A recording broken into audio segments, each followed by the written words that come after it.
कोटा जिले की मुंडला पंचायत अधीन सीनियर स्कूल मुंडला तथा पार्लिया में समारोह यहां मुंडला मुख्यालय पर आयोजित किया गया। मुख्य अतिथि सांगोद विधायक व पूर्व मंत्री भरत सिंह, अध्यक्षता ब्लॉक अध्यक्ष गीता मेघवाल ने की। समाज में आए हुए मेहमानों का सरपंच पूजा नागर, विधायक प्रतिनिधि नंदलाल नागर, आनंदीलाल मेरोठा, बाबूलाल मेघवाल ने अतिथियों का माला पहनाकर शॉल ओढ़ाकर स्मृति चिन्ह देकर सम्मानित किया। दोनों विद्यालयों के विद्यार्थियों ने समारोह में पार्लिया प्रिंसिपल, शिक्षक, कर्मचारी नेता ईश्वर सिंह के द्वारा स्वैच्छिक सेवानिवृत्ति लेने पर उनका अभिनंदन किया। विद्यालय की ओर से राधेश्याम वर्मा, पीईईओ मुंडला ने अभिनंदन पत्र में ईश्वर सिंह की प्रशंसा की। इसी तरह कर्मचारी महासंघ के जिलाध्यक्ष रामेश्वर सामरिया ने अभिनंदन पत्र में श्री सिंह की छात्र राजनीति तथा शिक्षक संघ शेखावत एवं संयुक्त कर्मचारी महासंघ के बैनर तले किए गए धरना प्रदर्शन, रैली, भूख हड़ताल के संघर्ष के बारे में बताया। विधायक भरत सिंह कुंदनपुर को अपना आदर्श मानते हैं। शिक्षक कर्मचारियों को अपना परिवार मानकर उनके हर विपरीत परिस्थितियों में उनका साथ दिया है। श्री सिंह की लोकप्रियता का आलम यह है कि शिक्षकों की सबसे बड़ी 110 करोड़ की शिक्षा सहकारी सभा 696 में लगातार 23 साल इन्हीं का पैनल जीतता रहा। मुंडला से विदा होने के बाद श्री सिंह ने अपने शिक्षा कर्मचारी कार्यकर्ताओं के 100 से अधिक गाड़ियों के काफिले के साथ नयापुरा अंबेडकर सर्किल पहुंचे, जहां उन्होंने बाबा साहेब अंबेडकर की प्रतिमा पर माल्यार्पण कर संविधान बचाओ देश बचाओ का संकल्प लिया। काफिले के साथ शाम को एक्सोटिक रिजॉर्ट कुन्हाड़ी पहुंचे, जहां सैकड़ों शिक्षक कर्मचारी परिवारों, सामाजिक राजनीतिक कार्यकर्ताओं, मित्रगणों ने उनकी माला पहनाकर अभिनंदन किया तथा ईश्वर सिंह शीघ्र ही ईमानदार राजनीति में अपनी भूमिका निभाएंगे। इस दौरान पीसीसी सदस्य जय मीणा, पंचायत समिति सदस्य चंद्रकांता मीणा, ब्लॉक अध्यक्ष सांगोद पूजा सिंह, वरिष्ठ कांग्रेस नेता खुशपाल सिंह देहात, जिला अध्यक्ष भानु प्रताप सिंह, जार प्रदेश अध्यक्ष हरिवल्लभ, शिक्षक नेता घंसीलाल सामरिया, अशोक लोधवाल, महावीर मीणा, पुरस्कृत शिक्षक अध्यक्ष मनोज भारद्वाज मौजूद रहे। मैं शिक्षा विभाग में 1988 में थर्ड ग्रेड टीचर के रूप में भर्ती हुआ था। उसके बाद 2 साल बाद मैंने सेकंड ग्रेड की पदोन्नति में मेरा सेकंड ग्रेड में प्रमोशन हुआ। उसके बाद 5 साल बाद मुझे फिर फर्स्ट ग्रेड में सीधी भर्ती से व्याख्याता अंग्रेजी का पढ़ा दिया गया। मैंने अपने पूरे कार्यकाल में जहाँ भी मैं स्कूल में रहा वहाँ मैंने अपना परीक्षा परिणाम 100% दिया और स्कूल को साधन संपन्न बनाने में और बालकों का हित करने में और शिक्षा का प्रचार प्रसार करने में काफ़ी भूमिका अदा करी। इसी के साथ जो अब हम लोग जब शिक्षक राजनीति में शामिल हुए, शिक्षक संगठन शेखावत के पदाधिकारी के रूप में 1990 में, तब यहाँ कोटा में एक सांप्रदायिक विचारधारा वाला संगठन हावी था। लेकिन जो हमने संघर्ष किया जिनायन मांगों के लिए टीचर्स की, तो शिक्षक हमसे जुड़े और उसके बाद लगातार 22 साल तक मैं शिक्षा सहकारी में जो हमारी 150 करोड़ की संस्था है उसमें लगातार 22 साल तक मेरे नेतृत्व में ही पैनल जीतता आया उसमें।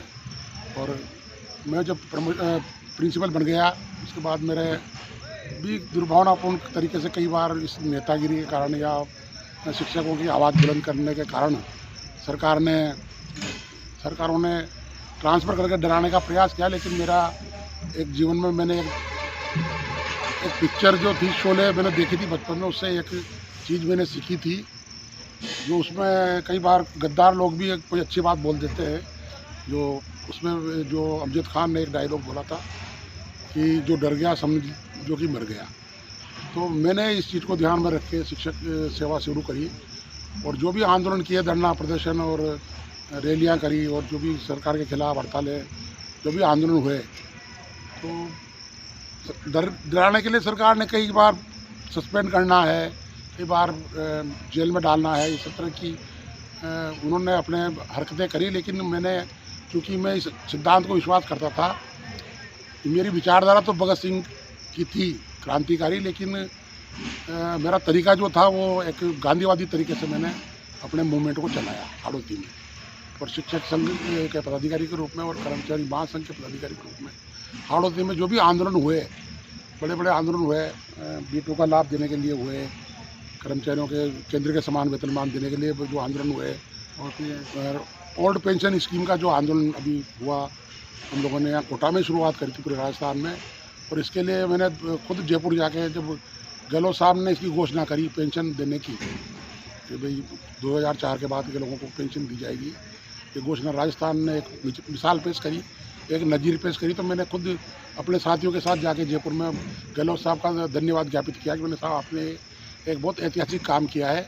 इससे पूरे देश के जो लोगों को जो पेंशन बंद कर दी 2004 के बाद वालों की, तो वो और जगह भी रास्ता इसके लिए खुलेगा। और कई राज्यों में जहाँ जहाँ सरकारें बदली हैं उन सब ने ओल्ड पेंशन स्कीम वापस देना शुरू कर दिया लोगों को।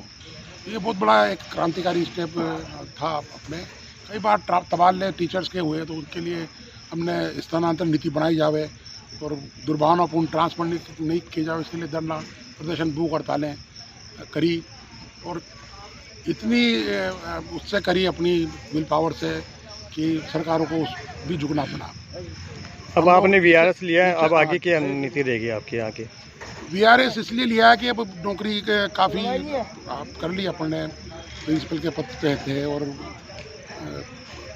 35 साल और 3 माह की नौकरी करने के बाद अभी मेरी रिटायरमेंट थोड़ा लेट था, लेकिन मैंने अभी क्योंकि चुनाव आने वाले हैं अभी ये विधानसभा के और ये जो भी नवंबर में होंगे लास्ट में, मेरी एक सोच है कि मैं ईमानदार और अच्छे लोगों के साथ खड़ा हूँ। चुनाव में जो भी ऐसे लोग चुनाव लड़ें जो कि ईमानदार हों और कुछ समाज का भला कर सकें, तो कुछ अच्छी भलाई की नीयत से जो लोग खड़े होंगे उनका साथ देने के लिए मैंने ये वीआरएस लिया है। और आज मैंने वहाँ से गांधी जयंती, अपने विद्यालय से गांधी जयंती मनाकर वहाँ से गांधीवाद के रास्ते पर चलने की शपथ लेते हुए मैं वहाँ से काफिले के साथ यहाँ पर पहुँचा। और यहाँ भी मेरे जो शुभचिंतक अध्यापक थे, 2-2.5 हज़ार अध्यापक यहाँ आए। आज उन्होंने मुझे उत्साहवर्धन किया, मुझे मालाएं पहना के, और उन्होंने जो आशा करी है कि भाई आप वीआरएस का मतलब ये नहीं कि आप परमानेंटली घर बैठ जाएंगे। मैं भी एक इसी सोच के साथ कि मैं घर बैठने वाला नहीं हूँ। मैं अभी विद्यालय की या शिक्षा की सेवा से निवृत्त हुआ हूँ, लेकिन मैं समाज की सेवा से निवृत्त नहीं हुआ हूँ। मैं जो भी मेरे आगे रणनीति है वो ये है कि मैं समाज में कुछ भला करने के लिए, शिक्षा का विकास होवे, स्कूल बढ़िया बने और अच्छे ईमानदार लोग शासन में आवे, इसके लिए अपने टीचर्स कम्युनिटी को साथ लेकर इस काम को के अभियान में जुटूंगा। मुझे आशा है कि हम लोग कुछ अच्छा बेटर इस समाज के लिए और अपने देश के लिए, राज्य के लिए, देश के लिए कर पाएंगे। धन्यवाद। मेरा नाम ईश्वर सिंह, मैं प्रिंसिपल पाडेलिया सुल्तानपुर से रिटायर्ड हुआ हूँ और शिक्षक संघ शेखावत में संभाग संयोजक और कर्मचारी महासंघ में संभाग संयोजक की जिम्मेदारी मेरे पास है। अब नए लोग भी काम करेंगे, लेकिन पीछे मैं उनको मार्गदर्शन के लिए मार्गदर्शक मंडल में चला गया हूँ।